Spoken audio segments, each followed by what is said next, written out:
Padre Fábio, a Isabel Regina mandou dizer assim que ela gosta muito de mim do jeito que eu sou. Muito obrigado. Mas eu preciso melhorar muito ainda, viu, Isabel? Mas é assim que a gente melhora. Quando alguém nos ama do jeito que a gente sempre tem possibilidade de dar um avanço, de fazer uma mudança ainda mais qualificada na vida da gente, né? Queria que o Padre Fábio esclarecesse um pouquinho melhor sobre teologia.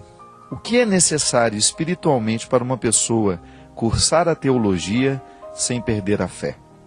Minha filha, quem perguntou isso aqui foi a Claudina Helena de Campos. Teologia não significa que nós vamos perder a fé, não. Teologia é o contrário, né? Quanto mais a gente mergulha no mistério do conhecimento de Deus, maior será a nossa possibilidade de amadurecer a fé.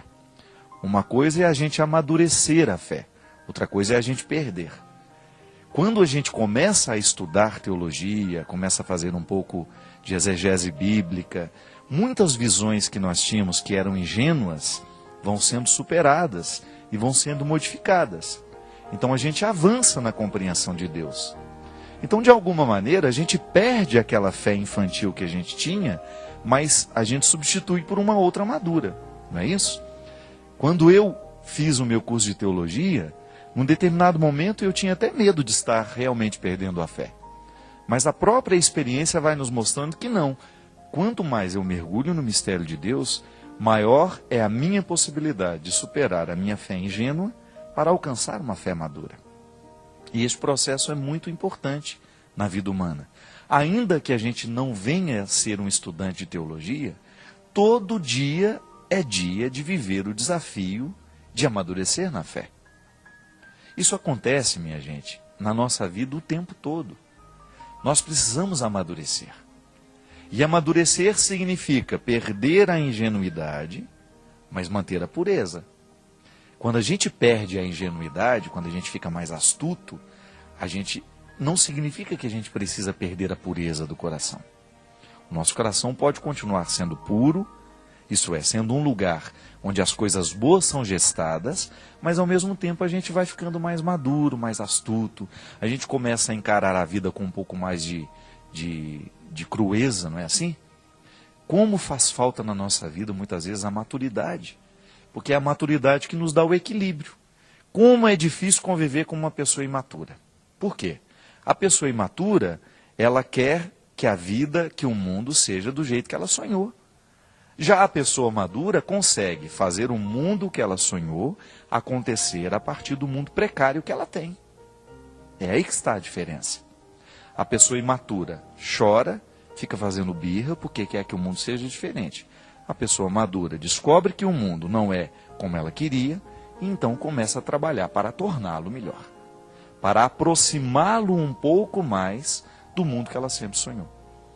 Aliás, muita gente fica infeliz neste momento, quando não consegue fazer o esforço de todos os dias para adequar a vida que tem com a vida que sempre sonhou. Porque todos nós temos um sonho. Todos nós alimentamos dentro de nós o desejo de ser, de avançar, de crescer. Mas nem sempre a realidade em que nós estamos situados nos proporciona ser quem a gente sonhou. Não é verdade? Quantas vezes você descobre isso? Que você não está sendo o ser humano que você gostaria de ser. E aí fica infeliz por causa disso. Mas é aí que está a maturidade, é aí que entra o papel da maturidade na nossa vida.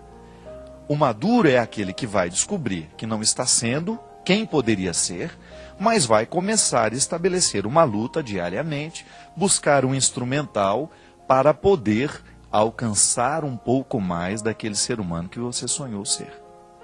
Essa inadequação entre o sonho e realidade pode destruir uma pessoa imatura, porque ela nunca vai conseguir trabalhar para poder alcançar o que ela sempre sonhou.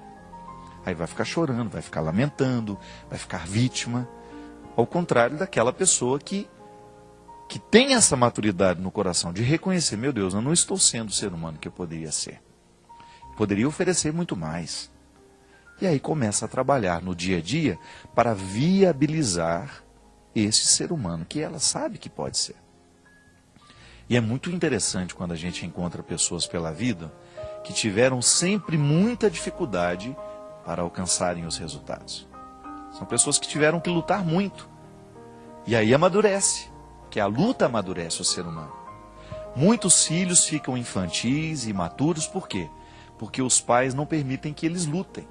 Fica lutando o tempo todo pelos filhos. É a grande tentação, né? Todo mundo que cuida de alguém, que ama alguém, vai ter sempre essa tentação de ficar lutando pela pessoa que ama. Mas tem que ter um limite. Nós não podemos fazer pelo outro tudo. Nós podemos ajudar, temos que responder com amor, com carinho, fazer de tudo para a gente ser presente na vida do outro, mas há um momento em que a gente precisa tomar uma distância, porque é a luta que ele precisa viver. Senão não amadurece, não é assim? E isso é muito importante para que a gente tenha condições de viver esse processo de melhoria. Na teologia, essa fé que não amadurece, ela morre com o tempo. Agora, se nós vivemos essa dinâmica do amadurecimento da fé, aquilo que humanamente acontece com a gente também vai acontecer do ponto de vista espiritual.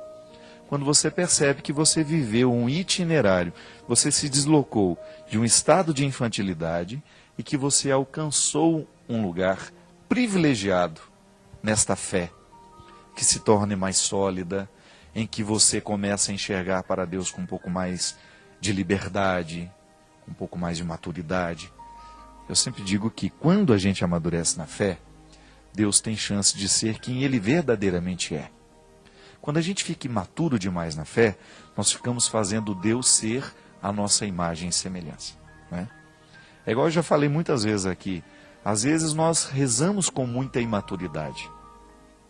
Quando é que nós descobrimos que a nossa fé está sendo imatura? A nossa oração está sendo imatura? Quando a gente percebe que nós estamos dando ordens a Deus. Já observou? Como que às vezes na nossa oração, a gente vive dando ordens para Deus. É como se Deus fosse um velhinho que já não sabe mais o que fazer, já não sabe mais o que é certo, o que é errado. E a gente tem que ficar dizendo para Ele, oh meu Senhor, cura aquela pessoa, ela é tão boa. Não é assim? Às vezes nós fazemos da nossa oração um espaço em que a gente se revela muito imaturo. A maturidade da fé nos coloca diante de Deus assim. Senhor, Tu sabes o que é melhor para mim. Então eu estou aqui para ajudar a realizar a Tua vontade na minha vida.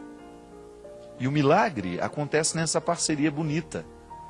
Quando Deus faz o tempo todo este movimento na nossa direção, nos enchendo de graças, e nós respondemos com a nossa vida, realizando a parte dessa tarefa todos os dias, para que nós possamos permitir que os milagres de Deus encontrem espaço para acontecer em nós.